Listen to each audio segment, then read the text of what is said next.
Kaze mu kiganiro Mupupu, ijwi risemerera ry'icabona ca Kristu. Ndabaramukije mwese dusubiye guhura kandi izina rya Jenny Gahoza Nadege nkabasubiye kugaruka kugira nk'icabona ca Kristu subire gutanga intahe, subire kubasangiza ico Imana yankoreye, n'ivyo n'amahishurirwa nakuyemwo. Nkizera ko atari gusa kugira dutere inkuru twumvirize mugabo ko mpwemu bituma umwe wese asubira kuri mpwemu wenyene, mpwemu akakwiyagishiriza ugashaka kuyagana mpwemu kubwawe wewe ubwawe nyene, ego nyene hamwe uvuga uti je nanje shaka kubaho intahe yanje. Haleluya. Ego urumva no munsi rero nkaba numvise nashaka kuza kubasangiza ukungene mpwemu yera yaje akantoza akamenyesha karanga muntu yanje y'ukuri, identite yanje y'ukuri. Aho mu bisanzwe nyaza ko nari jenyene, nibaza ko n'ubu hakiri abafise canke wowe ushobora kuba nawe warabivuyemo ufisemo intahe, ariko ndazi ko kera ntaramenya n'Imana canke nitwa ngo ndazi Imana canke n'ukuri ntarafadika neza, ntarabukwirikira Kristu.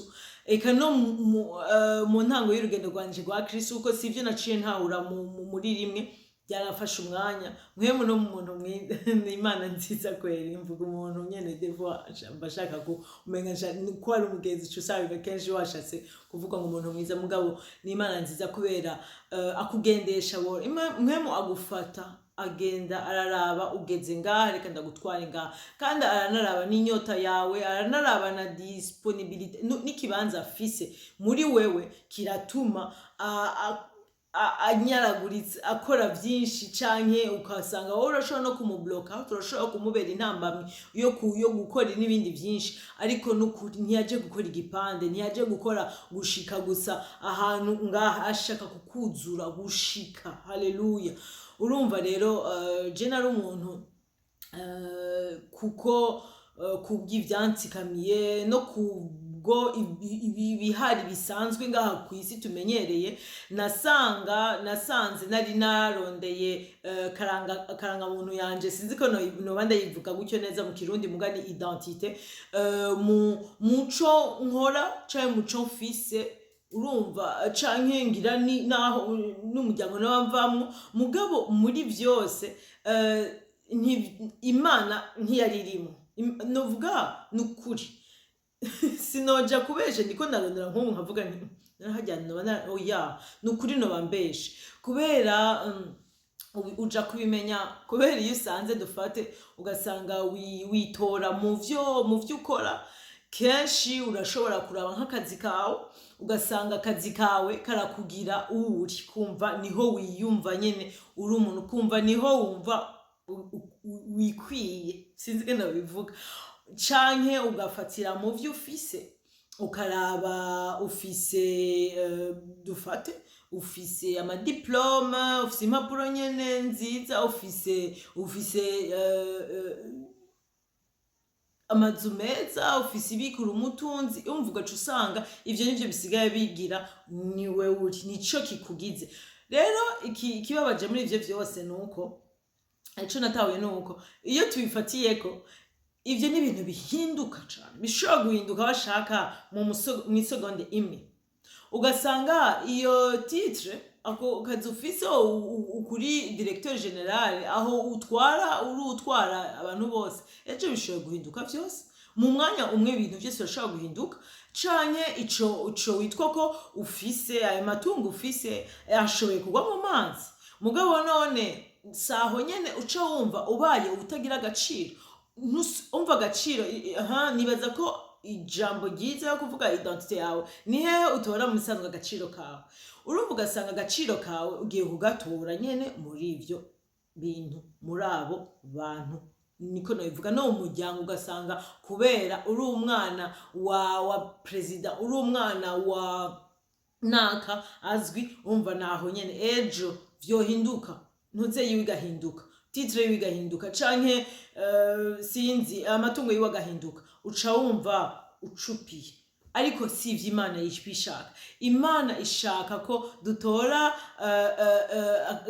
karangamuntu kacu, novuga ni iyo ako gaciro kacu muri yo, kuko yoyo ntihinduka. Haleluya. Rero ivyo nagiye kubimenya yuko binsikamiye, ariko ni Imana izi aho icisha ibintu, kandi aho yabicishije iwanje ishobora kuba atariho wowe izobicisha canke iyabicishije. Haleluya. Rero kuri jewe hari ukuntu nkiyifatika nyene, ndumva nyene Imana ni passion yanje, Imana niyo ya mbere, niyo numva nukuri ari uwo numva nirukira imbere y'ibindi vyose, nkumva nukuri ndanyotewe Imana nukuri, kandi vy'ukuri vy'umutima. Ego tuko turagendana mugasi ndababesha, guhera nibaza ko bitatevye nko mu myaka 2 hari ibintu vyanje vyahindutse vyinshi. Nisanga akazi kakandi, ego sinzi, kakandi nukuri sinovuga ngo kahemba neza gusa, mugabo nivyo nakora ko nize amashuri meza, yari nakazi ukanditse kuri CV nuze yayo titre nari nkorera ko ivyo, novuga igiti canje cari ciza nukuri. Ari bimwe nukuri n'umwana nungaha kwisi ushobora kuvuga uti ni success, ni réussite, ukumva niko kumenya uko isi yo bivuga, abo hanze babibona akavuga gutya. Mbwa ndiko ndababesha, muzoka bamwibuka ari ntaye nabahaye ndababwira nti ivyo nakora, ivyo nagira vyose naguma numva hari ahantu ndi vide, hari kinogo. Mugabo rero muri ivyo vyose, ico kinogo iyo uri muri ivyo bintu ukaguma usanga bareka basimvyuke, mu gitondo usubiye kuvyuka ugasubira kugenda ukabona ko bigenda vya bindi bikomerwa amashi, wumva nyene wopfuma basuba muri aho hakomerwa amashi, naho we wumva ati ko ataco biriko biraguhindurako. Mugabo ugasanga rero ivyo bintu vyari vyabaye, je novuga kuri jewe nyene sinari ndanabizi ko ari uko, ko ari bifise ubwo rugezo muri jewe, novuga importance, ubunini bwayo yari bwinshi cyane, ntanabizi. Nivyo navuga nti umwana w'umuntu no kwicisha bugufi akabwira Imana, Mana menye umutima wanje nukuruze nanje wumpishurire. Haleluya. Urumva rero nsanga noneho kakazi, nsanga y'amashure niga meza, nsanga sinzi ibintu vyinshi canke uko noba mpagaze mu buzima, nivyo nsigaye ntoramwo agaciro kanje. Kuko urumva no hanze yego n'umuntu wabona hariyo abashobora kunyamvia, ababona ati Nadeje ubuzima bwa nukuri ufise ubuzima bwiza, icoma nkaba wewe nkagira iki, naho nyene mu mutima wanje navuga nti nuko abantu bataba bazi nyene biba bitsikamiye umuntu. Mugabo nanje nkumva nti ubwo sinsara nyene nuko abantu niko numva sinzi, umva naracanganikiwe kamwe, naracanganikiwe umwanya atari muto, kuko urumva ivyaseruka hanze byari vyiza, mugabo intane muri jewe nkumva oya. Hama rero kubera ntanguye kugendana n'Imana, uko rero uha ikibanza kinini Imana nuko yifatira ikibanza nayo nukuri. Rero basha ibintu vyinshi biregwa mu mazi, novuga nti ubwo buzi, ivyo bintu byose byari bihagaze ko basha narabayeho. Akazi karagenda, inzu narimbamwo ndayisubiza, ndaja mu bukene, ndaba ahantu ndanaba umuntu asubira muhira ku bavyeyi. Urumva mfise umwana, umva harabaye ibintu vyabomotse. Urumva hamwe nabaye mu gihe mvuga nti Mana ndakujeko, none nciye maramara. Kuri jewe yari kumaramara, kuri jewe navuze nti naho noba narashoboye kuvuga nti Mana nabuze muri ibintu vyose nta nakimwe ndiko ndatoramo jewe, mugabo sinigeze numva ko yari ingorane, sinigeze numva ko nari numva okay nagutoye, mugabo turashobora kubana n'ibi bintu. Mugabo nsanga kumbe Imana yategezwa koza vyose. Imana iroza mu mutima, mugabo muri uko koza umutima ntiyoza ivy'indani gusa, ni mu biboneka irigaragaza. Basha muri ico gihe nariyumvire, ndibuka gihe nafashe amafungo ndiko ndasenga nyene ndavuga nti Mana kubera ko ngize iki, kubera ko ngize ibi, ndumva kumenga imana irandesevye niko novuga sinavuga ngo irandesevye kuko sinanayivuyeko naravuga gusa ni imana kubera ikungiza iki ariko mana ndakuje ko iyo niyo mpembo niko novuga ukuri jewe nabibona ndavuga kweri narinzi uje aho biratangaje kuko kenshi turaja ku mana tukaje tuvuga ngo wowe uri umwami nukuri uko bivuga vy'ukuri ukavuga mana uri umwami wanje ni wewe uri umwami wanje ni wewe uza gukora ivyo ushaka ivyo udashaka ukabigira nukuri ndakubwira hayo n'ibintu imana unukuvuga ko uyihaye uruhusha rwo kuza no kubomora no kubaka ukwishaka haleluya mugabo rero ivyo rero twe biradutera ubwoba none nko kuvuga gutya sishaka gutera ubwoba ariko nshaka kugira wumve ndakubwira ingene vyaheze neza bira nakubwiye ntibi kuza ku mana hariyo kenshi tuvuga umwami wacu Yesu Kristo ukabivuga n'umunwa gusa mugabo koko ni umwami wawe none niwe ubunye urukuri ko mu bintu byose uri kurakora mu byo uri kuragira niwe yavyubatse niwe yabitanguye urumva nubu ni naco kintu namamvuga iminsi yose mana raba ivyo je niyubakiye ubisambure we wubaka ivyiwawe haleluya umva ingo nukuri umva uguma usubira wisuzuma nyene wisubirako uvuga uti ingo mana olema nukuri ndamanitse amaboko ingo ukora ivyo ushaka kandi niyo ntoba nshaka kukorako wewe korako kubera uziko nkuko unye ndi umumama iyo ntwanye umwana ngugirisha kumuteza vaccin kumuteza nyene umuti umwana ntabashaka bari kwege muga kubera mfise uruhusha kuri we yo kumugira ndafasha bwo n'umuganga kugira tumufate bamutege none anje ndavuga nti mana ndaguhaye uruhusha rwose kuri jewe kujya wavuze uti ubu dufise uburenganzira bwo gucagura ubuje ndacaguye ko uzomfata niyo noshaka kwiruka basi wowe mpagarika ugire ushiremo uwo muti hama mugabo umfashe n'ukuri ngumaho umfashe n'ukuri nihangane mugabo mpungire muri wewe muri byose haleluya ego ha murumva rero je ndabajije imana nti mana kubera iki ungize ibi kubera iki uretse ibi bintu jewe ndaba gatoyi muri umva nuko aho sinabisenze kubera nari muri confusion ko nari mu gudatahura n'ukuri mugareka ndababwire ici imana yanyishuye bashe sindababeshe ndiko ndarira napfuye canumva muri jewe ngo ubwami bw'Imana sukurya no kunywa bashe nacenja kurondera mugabo iryo jambo ryanduzemo nibaze ko nari narisomye mugabo hamwe urisoma urengana kubera nasoma Bible niyo ntatahura mugabo nkapfa gusoma nico ciza cyo gusoma ijambo ry'Imana hari ibice bigukorako ukanabirondera ukabimedita ukavyiyumvira ko cane hari ibice biguhishurirwa mugabo rero nibindi wumva warenganye mugabo mu kimwanya wacu mu mwanya wayo mpemu yararaza bya jambo rikaduga rikaba rinini warariciye ko ico gihe ca numva ngo ubwami bw'Imana si ukujya no kunywa gusa ariko n'ubugororotsi n'umunezero n'amahoro biva muri mpemu ivyo bintu vyaje gutyo ndababwiye ko ntari nzi naho nabige mbwa ndumva ko neza mishuriwe ko ari ibintu biri no mwijambo ry'Imana nca mfata telefone sinababesha ndarondera aho iryo jambo ryo barije nsanga riri mu Baroma 14 igice ca 17 basha singire ndababesha narabisomye ndumva nyene bikubisa ahantu mugabo suko naciye ntahura ubwo nyene mugabo narumvise yuko mana ushatse kuvuga iki mugabo ndumva kuvuza mana iravutse umva ncamara igihe rero mvuga no okay uravutse none gamana no kuvuga iki kuri jewe aho ushatse kuvuga iki basha kugira inkuru ndagire ngufi nuko mu nyuma nabayeho muri uwo mwanya no kwita ngo narabaye mu bugaragwa urazi kindyohera ngo Imana iyo ishaka ko mugira date ko mwibarira muri babiri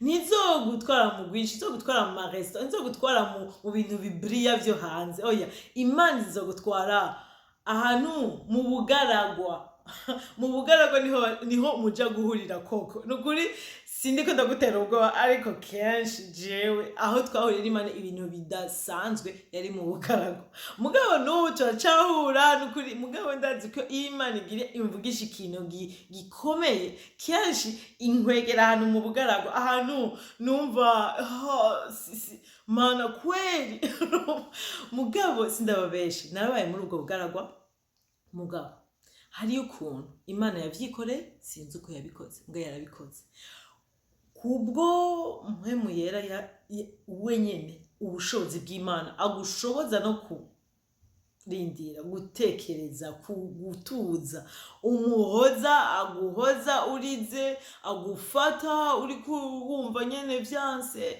umugenzi akuba hafi akakwongorera ijambo ry'Imana akakubwira turumva Imana akakuyagisha ivy'Imana basha nahavuye ndundi muntu mushasha ndabwira ivyo bintu byose nataye ivyo byose nabona mvayo numva nize kubona yuko ndashoboye kubaho ntagira ako kazi ntagira amahera ntagira inzu mugabo nkuko Imana yashatse kunyereka ati jewe ni je nkwiriye kuba karanga muntu yawe wa mbere ni jewe nkwiriye kuba isoko y'ibintu byawe vya mbere ni jewe nkwiriye kuba agaciro kawe ka mbere ni jewe ukuzo uba uhagararamo muri identite yanje nukuvuga yuko ejo kazi kawe karashobora no kuzohinduka ejo umva ivyo vyose biraza bikwereka yuko vyose birahinduka ariko jewe Mana simpinduka rero ukangira jewe karanga muntu yawe ukangira jewe nyene agaciro kawe ntibizohinduka ico umwana w'umuntu azokuvugako ntibizoguhindura haleluya ico ikintu uzoronka n'ico utazoronka nikizoguhindura ofet uco wisanga ubaye Imana ibirikira no kujana no kuba no mu ubwizigirwa no kuvuga ko nejo ikaguhezagira ugahezagirwa cane no kuvuga bimwe biboneka no kuri bigaragara hanze ntuca wigira umuntu w'umuhatari w'ubwibone uranamenya aho bivuye uwo bivuyemo uramenya uwo biguhaye ko atabiguhaye kugira wigire umuhatari uwubwibone kandi uratahura yuko ivyo vyose ari ubuntu bw'Imana kandi uja kurondera uvuga uti Imana none ibi tubikorane mu gute umugambi wawe nuyu apana umugambi wanje oya umugambi wawe gamana nuyuhe n'ibi bintu ndongora si vyanje ni vyawe ivyo mfise vyose ni vyawe uwondi wese ni nduwawe ubu rero ngira ico ushaka nukuri ugasanga niko kuberaho Kristo ni handi upfa ubwawe muribuka mu ntahe yanje kubabwira ingene ameje kuvuga mu ndimi natanga nkumva ngo mort à soi nkumva ngo gupfa ubwanje basha naho nagiye gutahura yuko urumva yari bimwe byose nari nise jewe ngo bingira jewe bingira karanga muntu bigira izina ryanje Imana yarabibomaguye kugira abari yonyene nitoramo jewe haleluya kuhaho nivuga nti jewe ndumwe imbere y'ibintu byose nubu ibintu narize kuba muri bike narize kuba muri byinshi mugabe ivyo vyose nkabona yuko ntaco bikimbwira Imana niyo iguma iri hejuru muri byose sindababeshe ego hari igihe ushobora kuvuga uti yo ibi bintu n'ukuri biragoye ugasanga wagende uriheburiye mugagabasha n'umwanya muto iyo wabanye n'Imana kuri ubwo buryo ukumva yuko ivyo bintu birashobora kuhaba canke ntibihabe urashobora kurira canke nturira canke ugatwenga ariko ukumva ko ubutunzi bwawe bwa mbere ari Imana ukumva ko ico ukeneye ca mbere ari Imana kandi ibi bintu ndiko ndavuga si ivyo kuvuga ngo ni ibintu bitagira imfatiro nyene bitaboneka gusa ngo kumenya nivyo ko uhishurirwa muga kandi ukanyugwa navyo nukuri ukumva sindiko ndapfa kuvuga gusa na munwa mugabo n'umutima wanje niko wuzuye ukumva yuko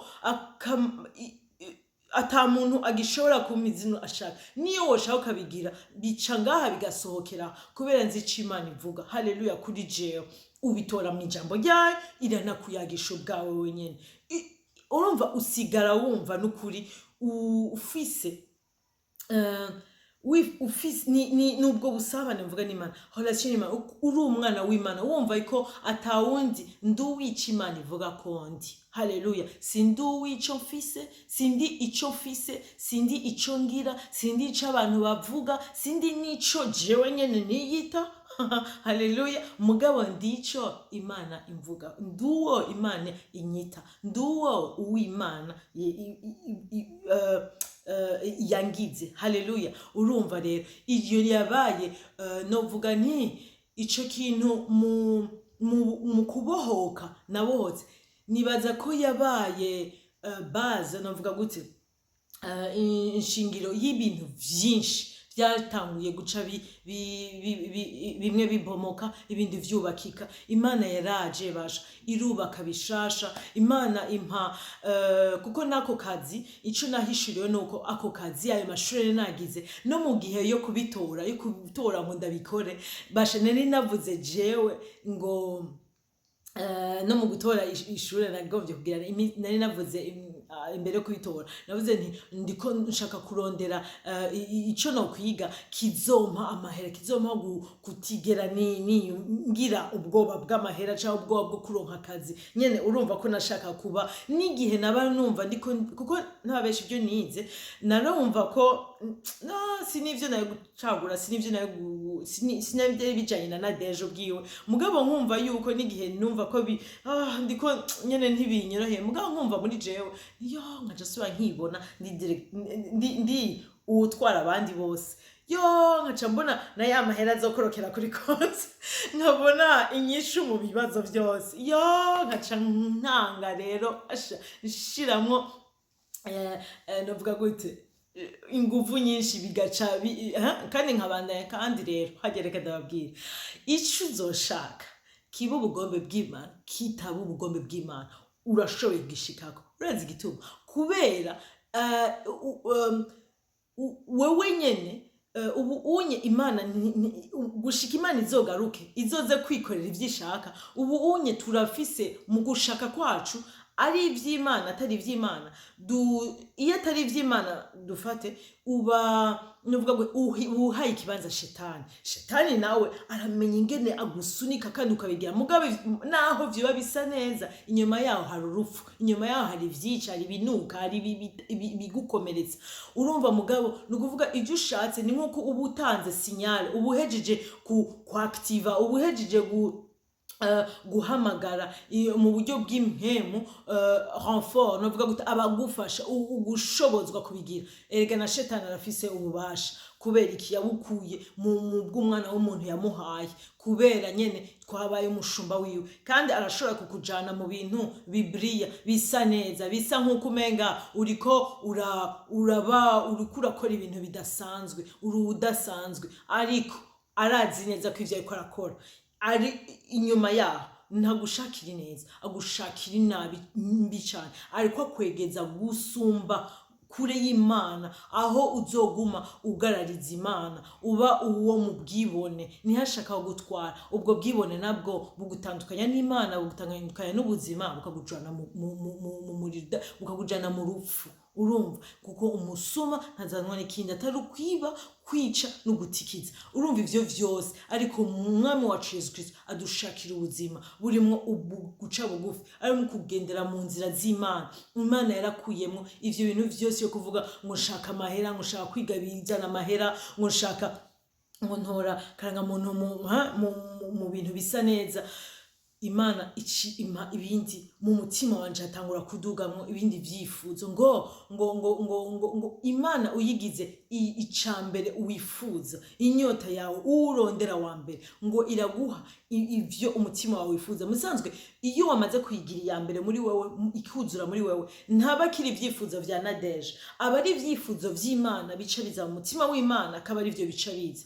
Je sinigera nsengera ngo ivyifuzo vyanje Nadeje bibi, nama mvuga nti kuko naratahuye natahuye ko ivyifuzo vya Nadeje bishoboye bihushana cane n'ivy'Imana. Umva mvuga mana ivyifuzo vyawe aba ari vyo bizako, imigambi yawe mana aba ari iranguka pani wanje. Haleluya. Ibitari vy'iwawe muri jewe, kuri jewe, mu mutwe wanje, mu mutima wanje bisambuke. Haleluya. Rero ivyo rero ni ibintu bishobora gutera ubwoba, kuko urumva Imana ubuyihaye uburenganzira bwo kukubloka, bwo kuguhagarika ivyidashaka, kandi ushoboye kubucurira mugabo ukavuga uti Imana ntaco, ni wewe ikora ivyo ushaka. Inyuma yaho n'umwanya muto kugira ubone iciza cari kirimo n'ikibi yakurinze. Haleluya. Rero ivyo nivyo nsengeye, nukuri ko Imana ikumpera muhemu akumvizitire, aze kukungenderera, akumvishe yuko ico wise ngo nico kirimwo agaciro kawe, nico kikuranga, niyo identite yawe, ariko kitari Imana, kitari mu vy'Imana, nukuri kirandure cose.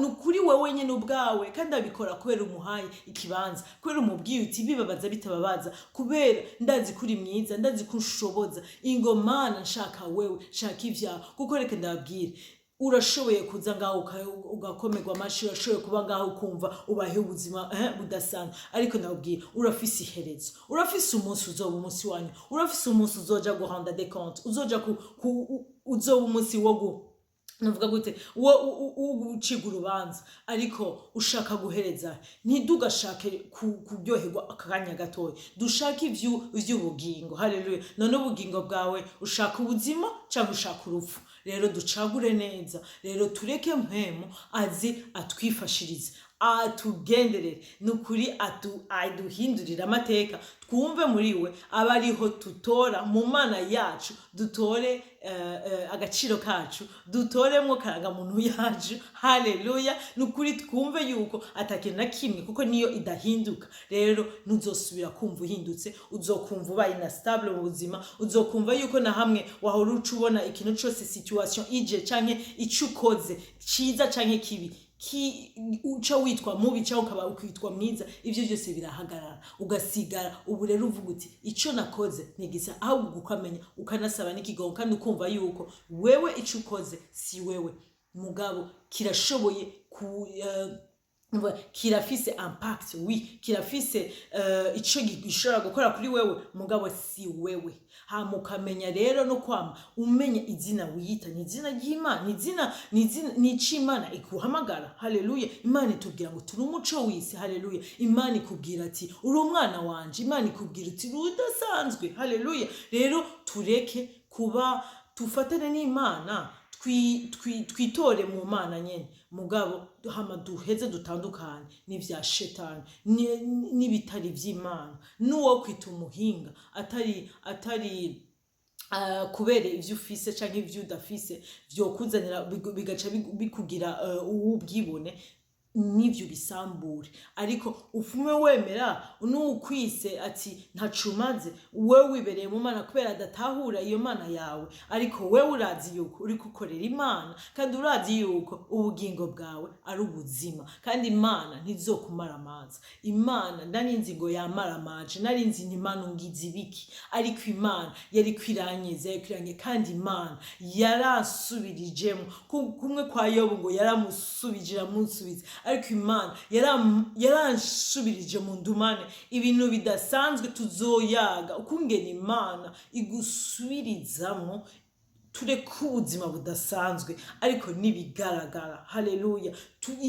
Nivyamwa ubona n'ukuri mu buzima bwawe, ukavuga uti wow, sinopfu ivyo naba narise vyiza vyose nta na kimwe cigeze kimwe, ivyo mbona uri umpamana. Haleluya. Imana ibagire neza kandi ibanyagishirize, ibampere kwitora muri yo. Haleluya. Urukundo rw'Imana, amahoro y'Imana bibane namwe muri vyose na hose. Amen, amen.